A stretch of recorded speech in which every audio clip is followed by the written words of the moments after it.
ವಿಲ್ಲಾದಲ್ಲಿ ಇರ್ತಾ ಇರುವ ಚಿಕ್ಕ ಮಗ ವಿನೋದ್ ಸೊಸೆ ಭಾವನಳ ಜೊತೆ ಸೇರಿ ಶಾರದಾ ಪ್ರಸಾದ್ ನಿವಾಸಿಸ್ತಾ ಇರ್ತಾರೆ. ಆ ಮನೆಯಲ್ಲಿ ಶಾರದಾ ಅಡ್ಗೆಯವಳು, ಪ್ರಸಾದ್ ತೋಟದ ಮಾಲಿ. ಆ ವಿಷಯ ತಿಳಿದ್ರು ಮಗ ವಿನೋದ್ ಹಚ್ಕೋತಾ ಇರ್ಲಿಲ್ಲ.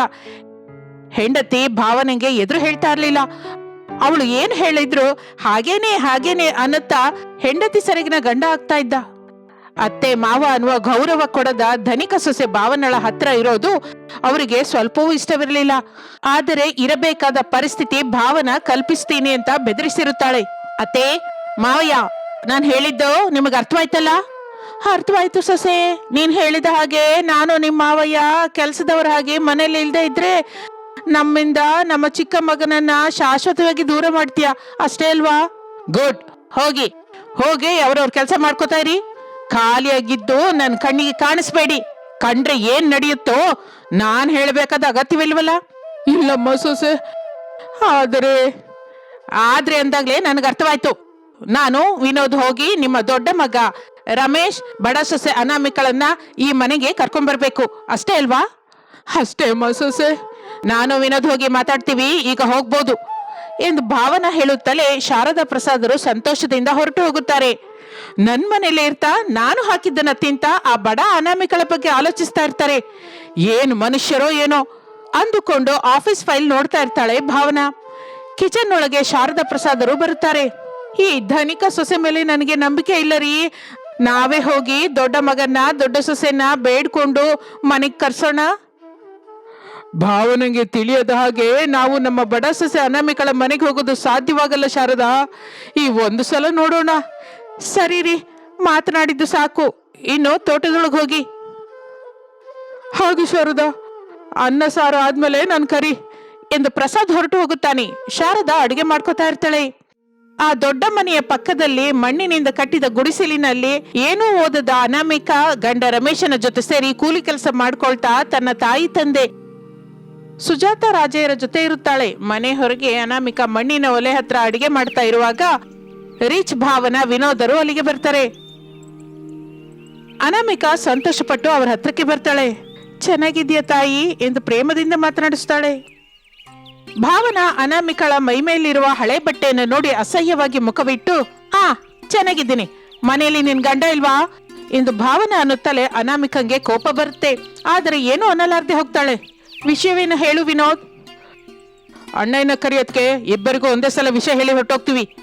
ಏನು ಅಂದ್ರೆ ದೊಡ್ಡ ಮನೆಯಿಂದ ವಿನೋದ್ ಭಾವನ ಬಂದಿದ್ದಾರೆ, ಒಂದ್ಸಲ ಬನ್ನಿ, ಏನೋ ವಿಷಯ ಹೇಳಿ ಹೊರಟು ಹೋಗ್ತಾರಂತೆ. ರಮೇಶ್ ಮನೆಯೊಳಗಿಂದ ಹೊರಗೆ ಬರುತ್ತಾನೆ. ತಮ್ಮ ವಿನೋದ್ನನ್ನು ನೋಡಿ ಆನಂದ ಪಡ್ತಾನೆ. ಮನೆಯೊಳಗ್ ಬಾ ತಮ್ಮ. ಅನಾಮಿಕಾ, ಇದನ್ನ ಮನೆ ಅಂತಂದ್ರೆ ಮತ್ತೆ ಅದನ್ನೇನಂತಾರೆ ಎಂದು ತಾನು ಇರುತ್ತಿರುವ ದೊಡ್ಡ ಮನೆಯನ್ನು ತೋರಿಸುತ್ತಾಳೆ ಭಾವನಾ. ಅದು ನಿಮ್ಮ ದುಡ್ಡಿರುವವರ ಮಹಲ್, ಇದು ನಮ್ಮ ಬಡವರ ಮಹಲ್. ವಿನೋದ್, ನಾವು ಬಂದ ವಿಷಯದ ಬಗ್ಗೆ ಹೇಳು. ಇಲ್ಲಿ ನಾನು ನಿಲ್ಲಾರ್ದೆ ಹೋಗ್ತಾ ಇದ್ದೀನಿ.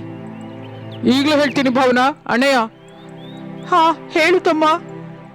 ಅಮ್ಮ ಅಪ್ಪ ನಿಮ್ಮನ್ನ ಮನೆಗೆ ಕರ್ಕೊಂಬ ಅಂತ ಒಂದೇ ಗಲಾಟೆ ಮಾಡ್ತಾ ಇದ್ದಾರೆ. ಆ ಮನೆಗೆ ಬನ್ನಿ. ಆ ಮನೆಯಲ್ಲಿ ನಮ್ ಜೊತೆ ನೀವು ಇರ್ಬೋದು. ನಮ್ ಜೊತೆ ಇರ್ಬೋದು ಅಂದ್ರೆ ನಾವು ನೀವು ಒಂದು ಅಂತಲ್ಲ. ನಾವು ಆ ಮನೆ ಯಜಮಾನರು, ನೀವು ಕೂಲಿಯವರು. ಅನಾಮಿಕಾ, ನೀನು ಮನೆ ಕೆಲಸ, ಅಡ್ಗೆ ಕೆಲಸ ಮಾಡ್ಬೇಕು. ಇನ್ನು ನಿನ್ನ ಗಂಡ ತೋಟದ ಕೆಲಸ ಜೊತೆ ಗೇಟ್ ಕೆಲಸ ಮಾಡ್ತಾ ಇರ್ಬೇಕು. ಮಾರ್ಕೆಟ್ ಇಂದ ತರಕಾರಿ ಕೂಡ ತರ್ತಾ ಇರ್ಬೇಕು ಎಂದು ಹೇಳುತ್ತಾ ಇದ್ದರೆ ಅನಾಮಿಕಂಗೆ ಕೋಪ ಬರುತ್ತೆ.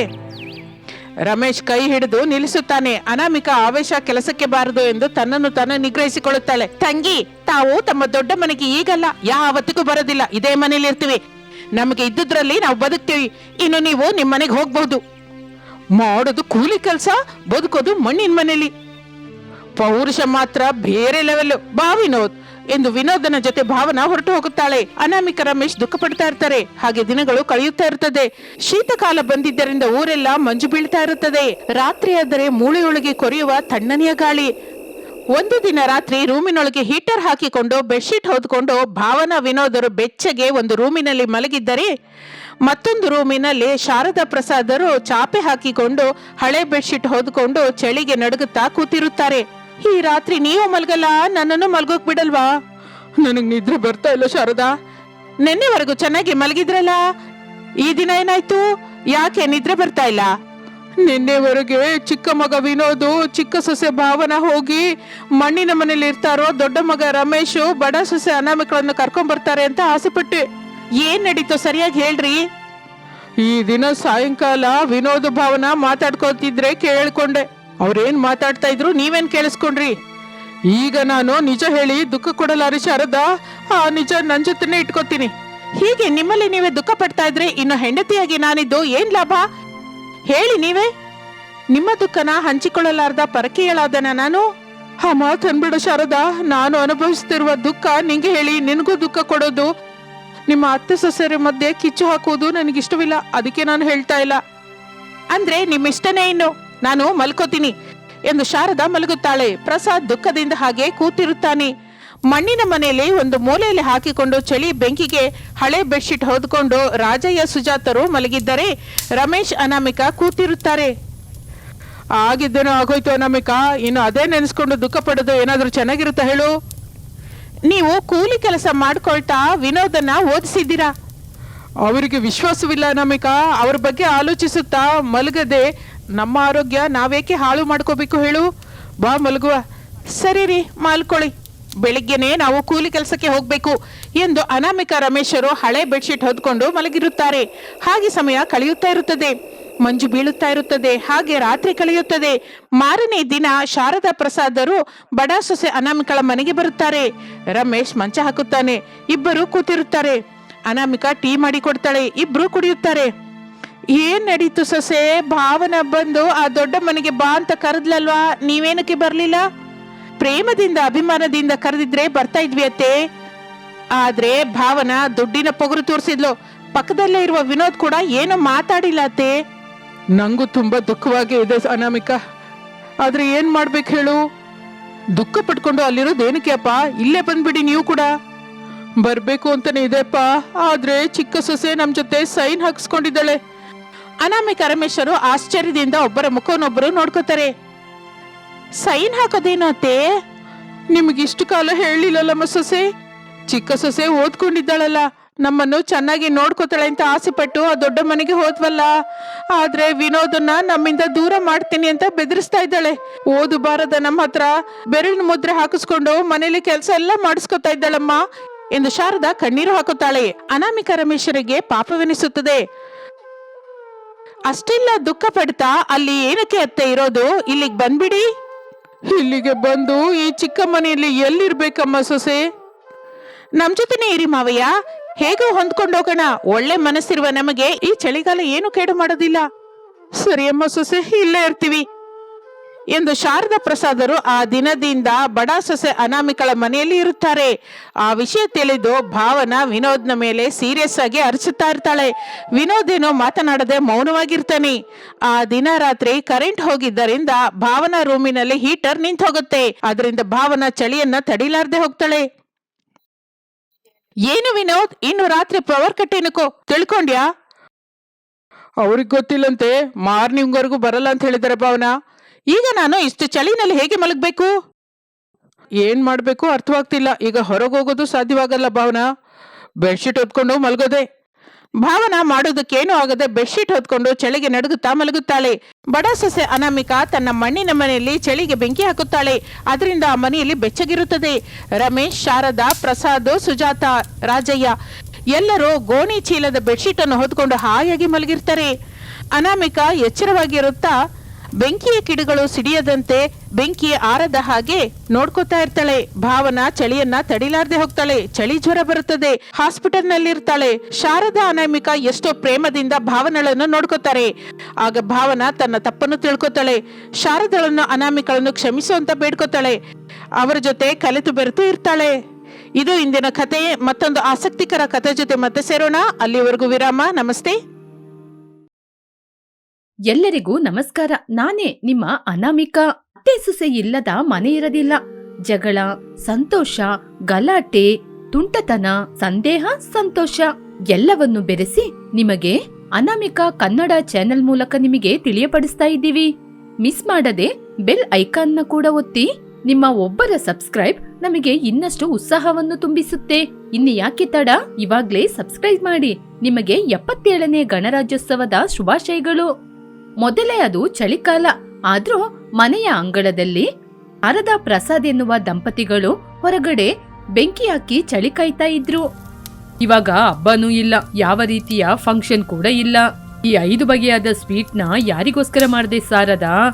ಓಹೋ, ನಾನು ಮಾಡಿದ 5 ಬಗೆಯ ಸ್ವೀಟ್ ಬಗ್ಗೆ ಚಿಕ್ಕ ಸೊಸೆ ಹೇಳಿದಾಳ ನಿಮಗೆ? ನನಗೆ ಯಾರು ಕೂಡ ಹೇಳಲಿಲ್ಲ ಶಾರದಾ. ಆದ್ರೆ ಹೊಲದಿಂದ ಕೆಲಸ ಮುಗಿಸಿ ಬರುವಾಗ ನನಗೆ ಸ್ವೀಟ್ ವಾಸನೆ ಬರ್ತಿತ್ತು.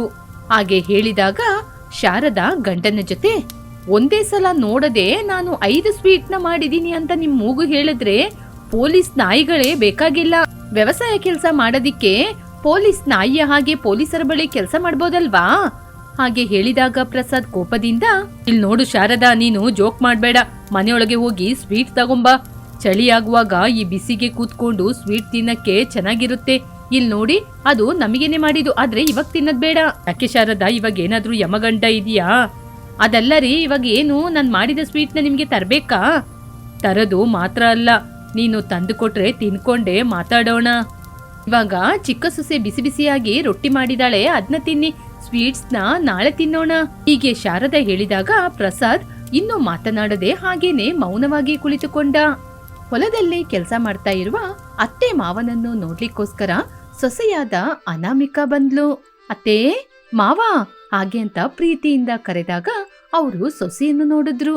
ಅವರ ಮುಂದೆ ನಿಂತಿರುವ ಆರ್ಮಿ ಸೊಸೆಯನ್ನು ನೋಡಿ ಸಂತೋಷ ಪಡುತ್ತಾ, ಏನ್ರಿ ಇಲ್ಲಿ ನೋಡಿ ನಮ್ ಸೊಸೆ ಬಂದ್ಲು. ನೋಡ್ದೆ ಶಾರದಾ. ಹೀಗೆ ಸೊಸೆಯನ್ನು ಕರೆದುಕೊಂಡು ಹೊಲದಿಂದ ಮೇಲ್ಗಡೆ ಬಂದ್ರು. ಚೆನ್ನಾಗಿದ್ದೀಯಮ್ಮ? ಏನ್ ಅನಾಮಿಕಾ ಹಾಗೆ ಕೇಳ್ತಾ ಇದ್ದೀಯಾ? ಚೆನ್ನಾಗಿರೋದ್ರಿಂದ ತಾನೆ ಇಷ್ಟು ದೂರ ಬಂದಿದ್ದಾಳೆ. ನಿನ್ ಕಣ್ಣುನ ಡಾಕ್ಟರ್ ಹತ್ರ ತೋರಿಸ್ಬೇಕು. ನೀವು ಒಂದ್ಸಲ ಸರಿ ಸರಿ, ಬಾಯಿ ಮುಚ್ಕೋಬೇಕು ಅಂತ ತಾನೆ ಹೇಳ್ತಾ ಇದ್ದೀಯಾ? ಸರಿ, ಬಾಯಿ ಮುಚ್ತೀನಿ. ಹಾಗೆ ಅಂತ ಹೇಳಿದಾಗ ಮೌನವಾಗಿ ನಿಂತ್ರು. ಅಮ್ಮ ಅನಾಮಿಕಾ, ನೀನ್ ನೇರವಾಗಿ ಇಲ್ಲಿಗೆ ಬರ್ತಾ ಇದೀಯಾ ಅಥವಾ ಮನೆಗೆ ಹೋಗಿ ಮನೆ ಬೀಗ ಹಾಕಿರೋದ್ನ ನೋಡಿ ಇಲ್ಲಿಗೆ ಬಂದ? ಇಲ್ಲತ್ತೆ, ನಾನ್ ನೇರವಾಗಿ ಇಲ್ಲಿಗೆ ಬರ್ತಾ ಇದ್ದೀನಿ. ನನಗೆ ಗೊತ್ತತ್ತೆ, ಈ ಸಮಯದಲ್ಲಿ ಯಾರು ಕೂಡ ಮನೆಯಲ್ಲಿ ಇರಲ್ಲ, ಹೊಲದತ್ರನೇ ಇರ್ತೀರಾ ಅಂತ ವಿಷಯ ಗೊತ್ತಾಗಿ ಬಂದೆ. ಇವಳು ನನ್ ಸೊಸೆ ಅಲ್ವಾ, ಬುದ್ಧಿವಂತಿಕೆಯಿಂದನೇ ಇರ್ತಾಳೆ. ಹೀಗೆ ಶಾರದಮ್ಮ ಹೇಳ್ತಾ ಇರುವಾಗ ಮಧ್ಯದಲ್ಲಿ ಪ್ರಸಾದ್, ಏನಮ್ಮ ಸೊಸೆ, ಮನೆಗೆ ಹೋಗೋಣ, ನನಗೆ ತಲೆನೋವು ಬರುವ ಹಾಗಿದೆ. ಹಾಗೆ ಅಂತ ಹೇಳಿದಾಗ ಶಾರದಮ್ಮ ಕೋಪದಿಂದ ನೋಡಿದ್ರು. ಸೊಸೆ ನಗ್ತಾ ಇದ್ಲು. ಹೀಗೆ ಮೂವರು ಮನೆಗೆ ಹೊರಟ್ರು. ಅತ್ತೆ, ನೀವು ಮನೆಗೆ ಹೋಗಿ ನಾನು ಅವ್ರನ್ನ ನೋಡಿ ಬರ್ತೀನಿ. ಸರಿ ಅಮ್ಮ. ಹಾಗೆ ಅಂತ ಹೇಳಿದಾಗ ಅತ್ತೆ ಮಾವ ಮನೆಗೆ ಹೋದ್ರು. ಹೀಗೆ ರಮೇಶ್ ಮೆಕ್ಯಾನಿಕ್ ಶಾಪಲ್ಲಿ ಕೆಲಸ ಮಾಡ್ತಿದ್ದಾಗ ಮೊಬೈಲ್ ರಿಂಗ್ ಆಯ್ತು. ಹಲೋ, ಯಾರು? ಅವಾಗ ಆ ಊರಿನ ಜಮೀನ್ದಾರರು ಮನೇಲಿ ಕೂತ್ಕೊಂಡು ಫೋನ್ ಮಾತಾಡ್ತಿದ್ರು. ಏನಪ್ಪ ರಮೇಶು? ಅಯ್ಯ ಹೇಳಿ ಅಯ್ಯ. ಇಲ್ಲಿ ನೋಡಪ್ಪ ರಮೇಶು, ನನ್ನ ಕಾರು ಪಂಚರ್ ಆಗಿದೆ, ಒಮ್ಮೆ ಮನೆಗೆ ಬಂದು ನೋಡ್ಬೋದಾ? ಸರಿ ಅಯ್ಯ, ಇನ್ನು ಒಂದು ಗಂಟೆ ಕಾಲ ಮುಗಿದು ಮನೆಗೆ ಬರ್ತೀನಿ. ಹಾಗೆ ಅಂತ ಫೋನ್ ಕಟ್ ಮಾಡ್ದ. ಅಷ್ಟರಲ್ಲಿ ಅನಾಮಿಕಾ ಅಂಗಡಿಗೇನೆ ಬಂದ್ಲು. ರಮೇಶು ಅನಾಮಿಕಾನ ನೋಡಿದ ತಕ್ಷಣ ತುಂಬಾನೇ ಸಂತೋಷಪಟ್ಟ. ರೀ, ಚೆನ್ನಾಗಿದ್ದೀರಾ? ಅನಾಮಿಕಾ, ಇವಾಗಷ್ಟೇ ಬರ್ತಾ ಇದ್ದೀಯಾ? ಇಲ್ಲ ರೀ, ಹೊಲಕ್ಕೆ ಹೋಗಿ ಅತ್ತೆ ಮಾವನ ನೋಡ್ಕೊಂಬಂದೆ. ಓಹೋ, ಅತ್ತೆ ಮಾವನ ದರ್ಶನ ಮುಗಿಸ್ಕೊಂಡೇ ಇಲ್ಲಿವರೆಗೆ ಬಂದಿದೀಯಾ? ಸರಿ, ಇವಾಗ ನೀನು ಮನೆಗೋಗು, ನಾನು ಜಮೀನ್ದಾರರಯ್ಯ ಅವರು ಮನೆಗೆ ಹೋಗಿ ನೋಡ್ಕೊಂಬರ್ತೀನಿ. ಟೈರ್ ಪಂಚರ್ ಆಗಿದ್ಯಾ? ಹೌದು, ಅಲ್ಲಿ ನನಗೆ ಸ್ವಲ್ಪ ಕೆಲಸ ಇದೆ, ನಾನು ಹೀಗೆ ಹೋಗಿ ಹಾಗೆ ಬಂದು ಬಿಡ್ತೀನಿ. ಹಾಗೆ ಹೇಳಿದ ತಕ್ಷಣ ಅನಾಮಿಕಾ ಸರಿ ಅಂತ ಹೇಳಿ ಮನೆಗೆ ಹೋದ್ಲು. ಅತ್ತೆ ಮಾವ ಕೂಡ ಮನೆಗೆ ಹೋದ್ರು. ಅರದ, ನೀನು 5 ಬಗೆಯ ಸ್ವೀಟ್ ಅನ್ನು ಯಾಕೆ ಮಾಡಿದೀಯ ಅಂತ ನನಗೆ ಇವಾಗ ಅರ್ಥ ಆಯ್ತು. ಸರಿ ರೀ, ಮನೆಗೆ ನಮ್ ಸೊಸೆ ಮಗ ಎಲ್ಲರೂ ಬಂದ್ಬಿಡ್ಲಿ, ಆಮೇಲೆ ತಿನ್ನೋಣ. ಹಾಗೆ ಅಂತ ಹೇಳ್ತಾ ಇದ್ದಾಗ ಸಣ್ಣ ಸೊಸೆಯಾದ ಭಾವನ ಅಲ್ಲಿಗೆ ಬಂದ್ಲು. ಅತ್ತೆ, ಅಕ್ಕ ಅನಾಮಿಕಕ್ಕ ಮಿಲ್ಟ್ರಿಯಿಂದ ಬಂದಿದ್ದಾರಾ? ಹೌದಮ್ಮ. ಅವಳು ಮನೆಗೆ ಬಂದ ತಕ್ಷಣ ನಮ್ಮ ಆಶೀರ್ವಾದ ತಗೊಳ್ಳಿಕ್ಕೆ ನೇರವಾಗಿ ಹೊಲಕ್ಕೇನೆ ಬಂದಿದ್ಲು. ಹೌದು, ಅಕ್ಕ ಎಲ್ಲಿ ಹೋದ್ರು? ಏನಮ್ಮ, ಅವಳು ಬಂದ ತಕ್ಷಣ ಎಲ್ಲಿಗೆ ಹೋಗಿರ್ತಾಳೆ ನಿಂಗೊತ್ತಿಲ್ವಾ? ಓಹೋ ಅತ್ತೆ, ಭಾವನ ನೋಡಕ್ಕೋದ್ರ ಅಕ್ಕ? ಹಾಗೆ ಅಂತ ನಾಚ್ಕೊಂಡು ನೆಗಾಡ್ಕೊಂಡು ಒಳಗೆ ಹೋದ್ಲು. ಹೀಗೆ ಜಮೀನ್ದಾರರಾದ ರಾಘವಯ್ಯನ ಮನೆಗೆ ರಮೇಶ್ ಬಂದು ಪಂಚರ್ ಆದ ಟೈರ್ ಅನ್ನು ನೋಡಿದ. ಮಣ್ರೆ, ಇನ್ನು ಈ ಟೈರ್ನ ಬದಲಾಯಿಸ್ಲೇಬೇಕು. ಇದರ ಕೆಲಸ ಮಾಡಿ ಮಾಡಿ ನನಗೇನೆ ಕಷ್ಟ ಆಗ್ಬಿಟ್ಟಿದೆ. ನೀವು ಆದಷ್ಟು ಬೇಗ ಹೊಸ ಟೈರ್ನ ಹಾಕ್ಲೇಬೇಕು, ಇಲ್ಲದಿದ್ರೆ ಆಗಲ್ಲ. ಇದಕ್ಕೆ ಪಂಚರ್ ಹಾಕಕ್ಕೆ ನನ್ನಿಂದ ಆಗಲ್ಲ. ಸರಿಯಪ್ಪ ರಮೇಶು, ಮುಂದಿನ ತಿಂಗಳು ಹಾಕ್ಬಿಡೋಣ. ಅದುವರೆಗೂ ಗಾಡಿನ ನೀನೇ ನೋಡ್ಕೋ. ಮೆಕ್ಯಾನಿಕ್ ಶಾಪ್ನ ಆರಂಭ ಮಾಡಿದಿಕ್ಕೆ ಈ ಕೆಲಸನ ನಾನೇ ತಾನೇ ನೋಡ್ಬೇಕು. ಸರಿಯಪ್ಪ, ನೀನು ನಿನ್ ಕೆಲ್ಸ ನೋಡು, ನಾನ್ ನನ್ ಕೆಲ್ಸ ನೋಡ್ತೀನಿ. ಹಾಗೆಂತ ಜಮೀನ್ದಾರರಲ್ಲಿಂದ ಹೊರಟು ಹೋದ್ರು. ಹೀಗೆ ಸೊಸೆ ಮನೆಗೆ ಬರುವಾಗ ಅತ್ತೆಯಾದ ಶಾರದಮ್ಮ ಸೊಸೆಗೆ ದೃಷ್ಟಿಯನ್ನು ತೆಗೆಯಲು ಸಿದ್ಧ ಮಾಡಿಟ್ಟಿದ್ರು. ಅನಾಮಿಕಾ ಬೇಡ ಬೇಡ ಅಂತ ಎಷ್ಟೇ ಹೇಳಿದ್ರು ಶಾರದಮ್ಮ ಕೇಳಲಿಲ್ಲ. ದೃಷ್ಟಿ ತೆಗೆದ ನಂತರ ಅನಾಮಿಕಾ ಬಂದು ಮನೆಯೊಳಗೆ ಕೂತ್ಲು. ಪ್ರಸಾದು ಚಿಕ್ಕ ಸೊಸೆಯಾದ ಭಾವನ ಮಾತಾಡ್ತಾ ಇರುವಾಗ ಶಾರದಮ್ಮ ಕೈಯಲ್ಲಿ ಸ್ವೀಟ್ ನ ತಂದ್ರು. ಆ ಸ್ವೀಟ್ ಅನ್ನು ನೋಡಿದ ತಕ್ಷಣ ಪ್ರಸಾದ್ ಬಾಯಲ್ಲಿ ನೀರ್ ಸುರಿದಿತ್ತು. ಪ್ರಸಾದು ಬಾಯಿಯನ್ನು ಒರೆಸಿಕೊಂಡ್ರು. ಶಾರದಮ್ಮ ಸ್ವೀಟ್ ಕೊಟ್ರು. ಎಲ್ಲರೂ ಸಂತೋಷವಾಗಿ ಸ್ವೀಟ್ ಅನ್ನು ತಿಂತಾ ಇದ್ರು. ಅಮ್ಮ ಅನಾಮಿಕಾ, ಎಷ್ಟು ದಿನಮ್ಮ ರಜೆ? 10 ದಿನ ಅತ್ತೆ. ಓ, ಹಾಗಾದ್ರೆ ಈ ತಿಂಗಳಿಡೀ ನಮ್ ಜೊತೆನೆ ಇರ್ತೀಯಾ? ಹೌದತ್ತೆ. ಹೀಗೆ ಎಲ್ಲರೂ ಸಂತೋಷದಿಂದ ಮಾತಾಡ್ತಾ ಇದ್ರು. ಹೀಗೆ ಆ ದಿನ ಕಳೆಯಿತು. ಜಮೀನ್ದಾರರಾದ ರಾಘವಯ್ಯ ಅನಾಮಿಕನ ಮನೆಗೆ ಬಂದ್ರು. ಅಯ್ಯ, ನೀವು ನಮ್ಮನೆಗೆ ಬರೋದು ದೊಡ್ಡ ವಿಚಾರ. ನಿಮ್ಮ ಆರ್ಮಿ ಸೊಸೆಯಾದ ಅನಾಮಿಕಾ ಬಂದಿದ್ದಾಳಲ್ವಾ, ಅವಳ ಜೊತೆ ಒಂದು ಸಹಾಯ ಬೇಕಾಗಿತ್ತು, ಅದಕ್ಕೇನೆ ನೋಡೋಣ ಅಂತ ಬಂದೆ. ಭಾವನ ಮನೆಗೆ ಬಂದ ಜಮೀನ್ದಾರರಿಗೆ ಕೂತ್ಕೊಳ್ಳಿಕ್ಕೆ ಚೇರನ್ನು ಕೊಟ್ಲು. ಅವರು ಕೂಡ ಕೂತ್ಕೊಂಡ ನಂತರ, ಅಯ್ಯ, ನೀವು ಊರಿನ ಜಮೀನ್ದಾರರು, ನಮ್ಮ ಅನಾಮಿಕಾ ಅಕ್ಕನಿಂದ ಸಹಾಯ ಬೇಕು ಅಂತ ಕೇಳ್ತಾ ಇದ್ದೀರಾ? ಹೌದಮ್ಮ, ಊರಿನ ಒಳಿತಿಗಾಗಿ ಅಂತ ಹೇಳಿದ ತಕ್ಷಣ ಅನಾಮಿಕಾ ತುಂಬಾ ಸಂತೋಷ ಪಟ್ಲು. ಅನಾಮಿಕನ ಒಳಗೆ ಒಂದು ಉತ್ಸಾಹ ಹುಟ್ಟಿಕೊಂಡಿತ್ತು. ಊರಿನ ಒಳಿತಿಗಾಗಿ ಅಂತ ಹೇಳಿದಾಗ ಇನ್ನಷ್ಟು ಸಂತೋಷ ಹೆಚ್ಚಾಯಿತು. ಅಯ್ಯ, ಹೇಳಿ ಅಯ್ಯ, ಊರಿನ ಒಳ್ಳೆದಕ್ಕೋಸ್ಕರ ನಾನು ಏನ್ ಮಾಡ್ಬೇಕು? ನಾಳೆ ಈ ಊರಿನೊಳಗೆ ಗಣರಾಜ್ಯೋತ್ಸವವನ್ನು ಚೆನ್ನಾಗಿ ಆಚರಣೆ ಮಾಡ್ಬೇಕು ಅಂತ ನಾನು ಆಸೆ ಪಡ್ತಾ ಇದ್ದೀನಿ. ಇದು ನಿಜವಾಗ್ಲೂ ತುಂಬಾ ಸಂತೋಷ ಪಡುವಂತ ವಿಚಾರ. ಹಾಗೆ ಅಂತ ಅನಾಮಿಕಾ ಸಂತೋಷ ಪಟ್ರೆ ಜಮೀನ್ದಾರರಯ್ಯ ಬೇಜಾರ್ ಮಾಡ್ಕೊಂಡ್ರು. ಎಲ್ಲಿಂದಮ್ಮ ಸಂತೋಷ? ಊರಿನ ಜನರು ಯಾರು ಕೂಡ ಬರದಿಲ್ವೇ? ಊರಿನ ಅಭಿವೃದ್ಧಿ ಅಧಿಕಾರಿನೂ ನಾನ್ ಮಾತ್ರನೇ. ಅಮ್ಮ ಅನಾಮಿಕಾ, ನೀನು ಆರ್ಮಿಯಿಂದ ಬಂದಿದೀಯ. ಈ ಊರಿನ ಜನರಿಗೆ ದೇಶಭಕ್ತಿ ಬಗ್ಗೆ, ಗಣರಾಜ್ಯೋತ್ಸವ ಬಗ್ಗೆ ನೀನೇ ಎಲ್ಲರಿಗೂ ತಿಳಿಯಪಡಿಸಬೇಕು. ಈ ಗಣರಾಜ್ಯೋತ್ಸವ ದಿನಾಚರಣೆಗೆ ಊರಿನ ಜನರು ಎಲ್ಲರೂ ಬರುವಂತೆ ನೀನೇ ಮಾಡ್ಬೇಕು. ಅಯ್ಯ, ನೀವೇನು ಚಿಂತೆ ಮಾಡ್ಬೇಡಿ. ಈ 77ನೇ ಗಣರಾಜ್ಯೋತ್ಸವ ಊರಿನ ಎಲ್ಲಾ ಜನರ ಸಮ್ಮುಖದಲ್ಲಿ ನಡೆಯುತ್ತೆ. ನೀವು ಏನು ಬೇಜಾರ್ ಮಾಡ್ಕೋಬೇಡಿ, ನಾನಿದ್ದೀನಿ. ಹಾಗೆ ಅಂತ ಅನಾಮಿಕಾ ಹೇಳಿದಾಗ ಊರಿನ ಜಮೀನ್ದಾರರು ಸಂತೋಷದಿಂದ ಹೊರಟ್ರು. ಆ ದಿನ ರಾತ್ರಿ ಅನಾಮಿಕಾ ಅತ್ತೆಯನ್ನು ಕರೆದುಕೊಂಡು ಊರಿನ ಜನರ ಬಳಿ ಮಾತಾಡಲು ಊರಿನೊಳಗೆ ಹೋದ್ಲು. ಈ ಕಡೆ ಮನೆಯ ಹೊರಗಡೆ ಬೆಂಕಿ ಹಾಕೊಂಡು ರಮೇಶ್, ಸುರೇಶ್, ಪ್ರಸಾದ್, ಭಾವನಾ 4 ಜನ ಕೂತ್ಕೊಂಡು ಮಾತಾಡ್ತಾ ಇದ್ರು. ಹೀಗೆ 10 ಗಂಟೆ ಕಳೆಯಿತು. ಊರಿನೊಳಗೆ ಹೋದ ಅತ್ತೆ ಸೊಸೆ ಹಿಂತಿರುಗಿ ಬಂದ್ರು. ಆವಾಗ ರಮೇಶ್ ಮತ್ತು ಪ್ರಸಾದ್ ಮಾತ್ರ ಹೊರಗಡೆ ಕೂತಿದ್ರು. ಅನಾಮಿಕಾ ಊರಿನ ಜನರ ಮಾತು ಕೇಳ್ದ?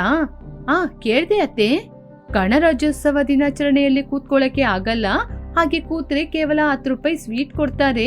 ಆ ದಿನ ಮಕ್ಕಳಿಗೆ ರಜೆ ಬಿಟ್ಬಿಡ್ತಾರೆ, ಸ್ಕೂಲು ಇರೋದಿಲ್ಲ. ಸ್ಕೂಲ್ ಇದ್ದಿದ್ರೆ ಮಕ್ಕಳಿಗೆ ಹೊಟ್ಟೆ ತುಂಬಾ 2 ಹೊತ್ತು ಊಟ ಸಿಗ್ತಾ ಇತ್ತು. ಇವಾಗ ಮನೆಯಲ್ಲಿ ನಮ್ಗೆ ಊಟ ಕೊಡ್ಲಿಕ್ಕೆ ಕೂಡ ಕಷ್ಟ ಅಂತ ಹೇಳ್ತಾ ಇದ್ರು. ಹೌದತ್ತೆ, ಅದೇ ನನಗೂ ಕೂಡ ಬೇಜಾರಾಗ್ತಿದೆ. ಈ ಗಣರಾಜ್ಯೋತ್ಸವ ಅನ್ನೋದು ಊರಿನ ಜನರೆಲ್ಲ ಸೇರಿ ಹಬ್ಬದ ಹಾಗೆ ಆಚರಣೆ ಮಾಡ್ಬೇಕು.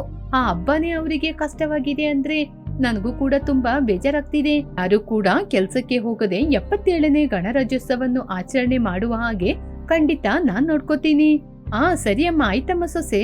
ಹಾಗೆ ಅಂತ ಮಾತಾಡಿ ಅವರಿಬ್ಬರು ನಿದ್ರೆ ಮಾಡ್ಲಿಕ್ಕೆ ಹೋದ್ರು. ಅನಾಮಿಕಾ ಕೈಯಲ್ಲಿ ರಾಷ್ಟ್ರ ಧ್ವಜಕ್ಕೆ ಬೇಕಾದ ಎಲ್ಲವನ್ನು ಕೈಯಲ್ಲಿ ಸಿದ್ಧ ಮಾಡಿ ತೆಗೆದುಕೊಂಡು ಜನರು ಕೆಲಸ ಮಾಡ್ತಾ ಇರುವ ಹೊಲಕ್ಕೇನೆ ನೇರವಾಗಿ ಜಮೀನ್ದಾರರಯ್ಯನ ಕರ್ಕೊಂಡ್ಬಂದ್ಲು. ಊರಿನ ಜನ ಎಲ್ಲರೂ ಹೊಲದಲ್ಲಿ ಕೆಲಸ ಮಾಡ್ತಾ ಇದ್ರು. ಆಗ ಅನಾಮಿಕಾ ಆ ಊರಿನೊಳಗೆ ರಾಷ್ಟ್ರಧ್ವಜವನ್ನು ಹಾರಿಸಲು ಎಲ್ಲ ಸಿದ್ಧತೆಯನ್ನು ಮಾಡಿದ್ಲು. ಊರಿನ ಜನರೆಲ್ಲ ಅವಳು ಏನ್ ಮಾಡ್ತಾ ಇದ್ದಾಳೆ ಅಂತ ಉತ್ಸಾಹದಿಂದ ನೋಡಲು ಬಂದ್ರು. ಆಗ ಅನಾಮಿಕಾ ನಮ್ಮ ರಾಷ್ಟ್ರಧ್ವಜವನ್ನು ಆರಿಸಿ ಸಲ್ಯೂಟ್ ಹೊಡೆದು ಜನಗಣಮನ ಹೇಳಲು ಆರಂಭಿಸಿದ್ಲು. ಜನಗಣಮನ ಅಂತ ಮೊದಲು ನಿಧಾನವಾಗಿ ಆರಂಭಿಸಿದ್ರು. ಮುಂದೆ ಹೋಗ್ತಾ ಹೋಗ್ತಾ ಅದರ ಧ್ವನಿ ತುಂಬಾ ಜೋರಾಗಿ ಕೇಳಿಸ್ತಾ ಇತ್ತು. ಊರಿನ ಜನರು ಕೂಡ ಹೊಲದಲ್ಲಿ ಕೆಲಸ ಮಾಡ್ತಾ ಇದ್ರು. ರಾಷ್ಟ್ರಗೀತೆ ಹಾಡ್ತಾ ಇರುವಾಗ ಎಲ್ಲರೂ ರಸ್ತೆಗೆ ಬಂದ್ರು. ಅನಾಮಿಕಾ, ನಾವು ದೊಡ್ಡ ತಪ್ಪು ಮಾಡ್ಬಿಟ್ಟು. ಹೌದಮ್ಮ, ಈ ರಾಷ್ಟ್ರನೇ ಇಲ್ಲದಿದ್ರೆ ನಮಗೆ ಕೂಲಿ ಎಲ್ಲಿಂದ ಸಿಗುತ್ತೆ? ಹೀಗೆ ಊರಿನ ಜನರು ಹೊಲದಲ್ಲಿ ಕೆಲಸ ಮಾಡುವುದನ್ನು ಬಿಟ್ಟು ಅನಾಮಿಕನ ಹತ್ತಿರ ಊರಿನ ಜನರೆಲ್ಲ ಬಂದು ನಿಂತರು. ಅವರನ್ನು ನೋಡಿದ ತಕ್ಷಣ ರಾಘವಯ್ಯ ತುಂಬಾ ಸಂತೋಷ ಪಟ್ರು. ಆ ನಂತರ ಅವರಿಗೆ ಅಲ್ಲೇ ಊಟವನ್ನು ಕೂಡ ಏರ್ಪಾಡು ಮಾಡಿದ್ರು. ಆ ಊರಿನ ಜನರು ಅನಾಮಿಕನ ಬಗ್ಗೆ ತುಂಬಾ ಹೆಮ್ಮೆಯಿಂದ ಮಾತಾಡ್ತಾ ಇದ್ರು. ಅವರ ಹೊಲದ ಕೆಲಸ ನಿಂತರೂ ಕೂಡ ರಾಷ್ಟ್ರಕ್ಕೋಸ್ಕರ ಒಂದು 10 ನಿಮಿಷ ವ್ಯರ್ಥ ಮಾಡೋದ್ರಲ್ಲಿ ತಪ್ಪಿಲ್ಲ ಅಂತ ಅವರು ತಿಳ್ಕೊಂಡ್ರು. ಆ ನಂತರ ಅನಾಮಿಕಾ ರಜೆಯನ್ನು ಮುಗಿಸಿಕೊಂಡು ಮತ್ತೆ ತಿರುಗಿ ಆರ್ಮಿಗೆ ಹೋದ್ಲು. ಇದುವೇ ಈ ದಿನದ ಕತೆ. ಮತ್ತೊಂದು ಒಳ್ಳೆ ಕಥೆಯೊಂದಿಗೆ ಪುನಃ ನೋಡೋಣ. ಅದುವರೆಗೂ ನಮಸ್ಕಾರ.